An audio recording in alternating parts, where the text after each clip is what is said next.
कृतज्ञता से परमात्मा करता हूँ। श्रीमती विजया खंडूरी जी, उनके सुपुत्र श्रीमान अनूप खंडूरी जी, परिवार के अन्य जितने भी सदस्य हैं, संबंधी हैं, परमात्मा आपके घर में सदा प्रसन्नता बनाए रखे और जिस उद्देश्य से आपने इस ज्ञान यज्ञ का अमृतपान सबको कराया, वह मनोरथ आपका पूर्ण हो। आपके पितर वैकुंठ में नित्य निवास करें, भव का दर्शन पुनः न हो।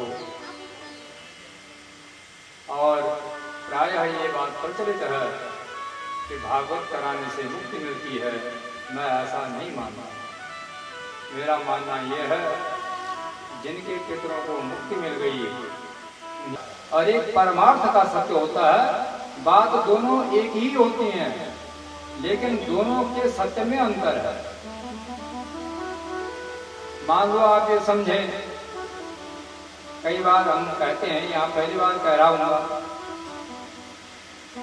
कोई किसी बच्चे को गणित विद्या सिखा रहा है, तो शुरू में हम उसको सिखाते हैं, बेटा बोलो 2 और 2 4 है। कई स्तरों से चलते हैं, पहले लकीरें खींच के बताते हैं, फिर उसको बताते हैं 2 और 2 4 हो गया। फिर थोड़ा ऊपर आते हैं, व्यवहार के प्रयोग में उसको लाते हैं। अगर बालक समझदार हुआ तो पूछ सकता है कि किस प्रकार होते हैं 2 और 2 4। ध्यान रखना, वेदांत विज्ञान तो ऐसा विषय है जिसकी पहली घोषणा है प्रयोग करो और तब मानो। ये विज्ञान कहता है, विज्ञान की घोषणा ही यही है। हम पहले पढ़ा करते थे, वहां उन विज्ञान के पुस्तकों में लिखा होता था, विज्ञान आओ करके सीखें। जब तक प्रयोग नहीं करेंगे तब तक विज्ञान सफल नहीं है। और ये जो सद ग्रंथों का विज्ञान है, ये भी विज्ञान ही है। ये विज्ञान कहता है पहले मानो और फिर जानो। पहले मानना पड़ेगा। गणित में ऐसे ही होता है, गणित में पहले मानना पड़ता है। तो बच्चे को हम सिखाते हैं, बेटा तुम्हारे पास 2 आम थे, 2 आम तुम्हें तुम्हारे पिताजी ने दिए, तो अब आपके पास कितने आम हो? तो बालक बोलता है 4 हो गए। अगर बालक वहां पर तर्क करे कि न मेरे पास 2 थे, न मुझे मेरे पिताजी ने 2 दिए, कहाँ बताओ, तो वो भी सत्य है। दोनों सत्य है ना। एक तो व्यवहार में सत्य है और एक परमार्थ में सत्य है। और धीरे धीरे बालक व्यवहार के सत्य के माध्यम से जो असत्य है, 2 आम थे नहीं उसके पास, कक्षा में राम के पास 2 आम थोड़े थे और न उसको 2 आम श्याम ने दिए, लेकिन आम फिर भी 4 हो गए।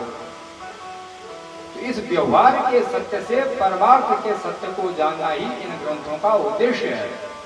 और हमें उत्तान पाद नहीं बनना है, हमें उत्तान शिरा बनना है। और इसके लिए ये कथाएं हैं और कथाओं के माध्यम से ये गूढ़ रहस्यों को विद्वानों ने समझाया है।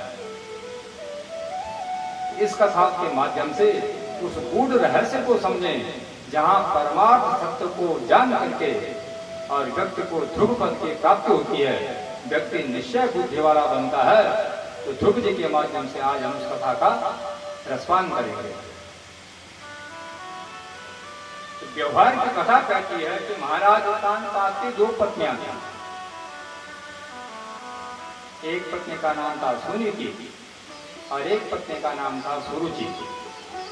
और वैसी अवस्था हमारी भी है। हमारी बुद्धि में भी 2 भाव रहते हैं, एक सुनीति का भाव रहता है और एक सुरुचि का भाव रहता है।